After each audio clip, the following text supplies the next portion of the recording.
Hello दोस्तों, कैसे हो आप सभी लोग और सभी स्टूडेंट्स, सभी चिल्ड्रंस और सभी हमारे बड़े भाई बंधु, सभी के लिए मेरा प्रणाम दिल से। आज की video ALP courses Khan sir classes से ली गई है, जैसे कि बायोलॉजी, जीव विज्ञान। ठीक है, जो भी बच्चे हैं, जो भी स्टूडेंट्स हैं, वो इस बेसिक कंटेंट्स को पढ़ें। और आज की वीडियो रहेगी स्टडी ऑफ इंट्रोडक्शन क्लास।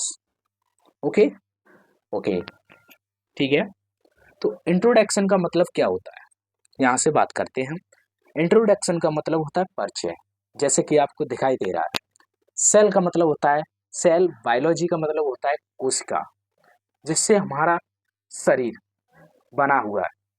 ठीक है, जी आपने पिछली क्लास में पढ़ा होगा। जो बच्चे अभी पिछली क्लास में चल रहे हैं, उनके लिए भी अच्छी वीडियो है, वो भी इसे पढ़ सकते हैं। टेक्सोनोमी, वर्गीकी, ह्यूमन फिजियोलॉजी, मानव कार्य की। ठीक है, देखो, nutrition, nutrition and vitamin. Vitamin का मतलब होता है पोषण तथा विटामिन। ठीक है, डिसीजेस, रोग, बैक्टीरिया, वनस्पति विज्ञान, कैनेटिक्स एंड एवोल्यूशन, यानी अनुवांशिकी तथा विकासवाद, विविध। ठीक है, अब हम चलते हैं बायोलॉजी क्या है, यानी स्टडी ऑफ बायोलॉजी। बायोलॉजी की स्टडी हम करेंगे, वो कैसे करेंगे, आइए जाने। What your, oh my God, video successfully start. चलो ठीक है, सही हो जाएगा।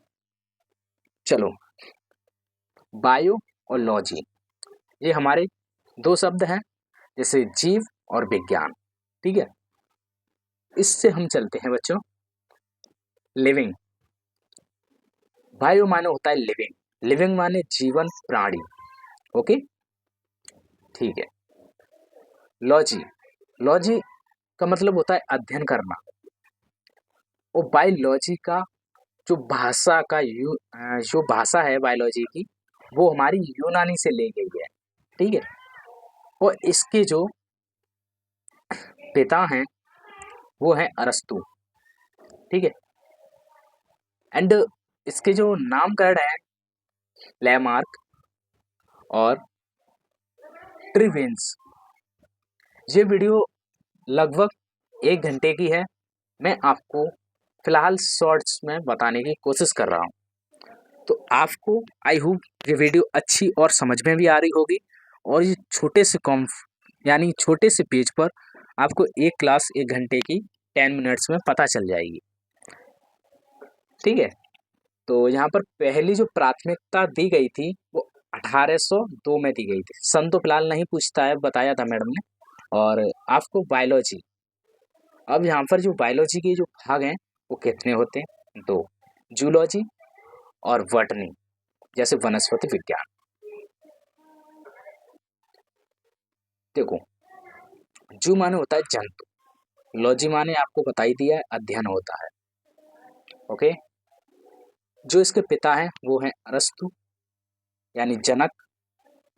जो इन्होंने एक किताब लिखी थी वो आपको साफ साफ दिखाई दे रही है, स्टोरिया एनिमोलिया। स्टोरिया का मतलब होता है बहुत पुरानी, हिस्ट्री, हिस्ट्री से आप समझ सकते हो बहुत पुरानी। और हिस्ट्री, स्ट्रो एनमोनिया। ठीक है, तो इस नाम से आप जान सकते हो हिस्ट्री में। तो स्टोरिया एक बुक्स है जिसको आप याद कर सकते हो, जो इन्होंने लिखी हुई थी।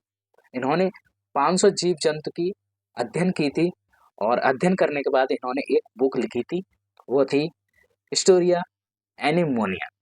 और इन्होंने क्या किया था, वनस्पति विज्ञान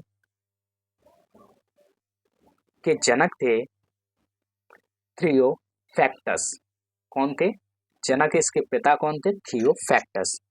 जिसमें क्या हुआ था कि पेड़ पौधों का अध्ययन एंड पादप होता है। इन्होंने भी लगभग पेड़ पौधों की इन्होंने खोज की, और ऐसे ही इन्होंने स्टोरिया प्लांटेरम तैयार की, जो इनकी बुक थी। ओके, ये सीजन हमारा यहीं पर खत्म होता है और एक और हमारा सीजन है वो ये है। आई होप आपको दिखाई दे रहा होगा। चलो इसको भी कुछ अच्छे तरीके से पढ़ने की कोशिश करते हैं। जैसे कि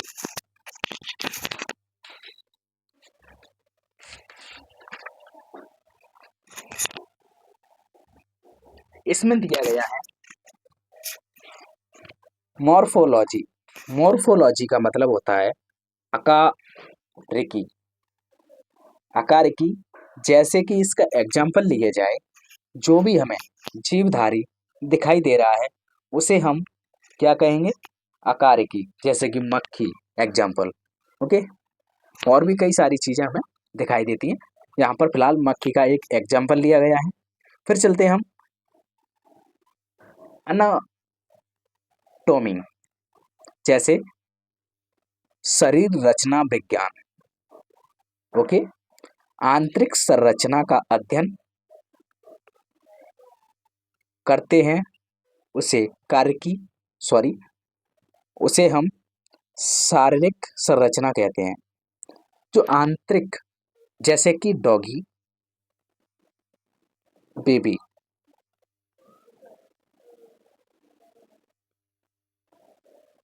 अब इस पे चलते हैं, हमारा तीसरा नंबर आपको दिखाई दे रहा है फिजियोलॉजी, यानी कार्यकी। कार्यकी का जो अर्थ है, एग्जाम्पल है, वो है हमारा जब हम कभी भी किसी जीव के कार्यों का अध्ययन करते हैं तो उसे हम फिजियोलॉजी कहते हैं। और आपको मैंने आप इसमें बता ही दिया, 500 जीव जंतु लगभग इन्होंने किए थे अध्ययन के लिए। सेल का मतलब क्या है इसमें, देखो सेल का मतलब इसमें होता है इकाई होती है, और इकाई का मतलब सेल होता है। अब चलते हैं इसको सेल को समझेंगे। जीवित और निर्जीव के बारे में, जो जीवित होता है उसमें सेल बहुत जरूरी है। देखो, जिसमें कोशिका नहीं होगी तो समझ लो वो मृत हो जाएगा, जिसमें कोशिका होगी वो व्यक्ति जीवित होगा, या कितनी भी देर के लिए हो, पर इसमें जो कोशिका चल रही है अगर है उसके अंदर तो उसमें वो जीवन है। ठीक है, जो निर्जीव व्यक्ति होता है या कोई भी जंतु होता है तो समझ लो उसमें सेल खत्म हो चुका है और ये व्यक्ति मर चुका है। कोशिका जीवन की संरचनात्मक तथा कार्यकृत कार्यात्मक इकाई है। The cell the cell is the structure and functional unit of life. Okay, thank you. ये वीडियो ओनली फर्स्ट लेक्चर था जो आपको मैंने प्रोवाइड किया है। 68 लेक्चर हैं इसमें जो आपको आगे मिलेंगे। इसकी मैं प्ले लिस्ट बना दूंगा, आप नंबर बाय नंबर देख सकते हो। ठीक है, छोटे से एक पेज पर आप फिजिक्स का नहीं, कोई भी एक खाली पेज लें, उस पर हम वन बाई वन लेक्चर आपको प्रोवाइड करेंगे, जिससे कि आप रेलवे से लेकर कंपटीशन तक हर सब्जेक्ट, अगर बायोलॉजी से हैं आप और तैयारी कर रहे हैं, इसको भी पढ़ें। अगर आपको अच्छा नहीं लगा तो कमेंट करें, और बहुत अच्छा लगा तो कभी कमेंट करें। धन्यवाद आपका इतना समय देने के लिए। हमारे चैनल को की तरफ से आपको धन्यवाद। जय हिंद।